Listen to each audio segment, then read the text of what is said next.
आज सुप्रीम कोर्टामध्ये माधुरी हत्येला पुन्हा महाराष्ट्रामध्ये आणि नांदणी मठामध्ये परत आणण्याच्या संदर्भामध्ये पुनर्विचार याचिकेची सुनावणी झाली। राज्य सरकार, वणतारा आणि नांदणी मठाने संयुक्तपणानं भूमिका मांडली की नांदणी मठानं 7-8 एकर जमीन वणताराच्या देखरेखीखाली माधुरी हत्या आणि इतर हत्यांच्यावर सुद्धा चांगल्या पद्धतीने उपचार करण्यासाठी जागा उपलब्ध करायला तयार आहे। महाराष्ट्र सरकार त्याच्यावर लक्ष ठेवून असेल तेव्हा सुप्रीम कोर्टानं माधुरी हत्येला वणतारामध्ये पाठवण्याचा जो निर्णय दिलेला होता तो बदलून हाय पॉवर कमिटीकडे जाण्याची परवानगी द्यावी आणि हाय पॉवर कमिटीच्या आदेशानुसार माधुरीला पुन्हा नांदणीमध्ये आणण्यासाठी प्रयत्न करावेत। यासाठी ही याचिका दाखल झाली होती। आज सुनावणी झाली आणि सुप्रीम कोर्टानं हाय पॉवर कमिटीनं सगळ्या वस्तुस्थिती समजावून घ्यावी आणि माधुरी हत्येच्या आरोग्याची काळजी करून योग्य तो निर्णय घ्यावा असा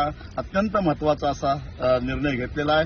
म्हणजे हायकोर्ट आणि सुप्रीम कोर्टाचा आता अडथळा संपलेला आहे आणि आता सोमवारी राज्य सरकार, वणतारा आणि नांदणी मठ हे संयुक्तरित्या हाय पॉवर कमिटीकडे अर्ज करतील आणि एक प्रकारे माधुरी हत्येला नांदणीमध्ये परत आणण्याचा मार्ग काही अंशी सुकर झालेला आहे।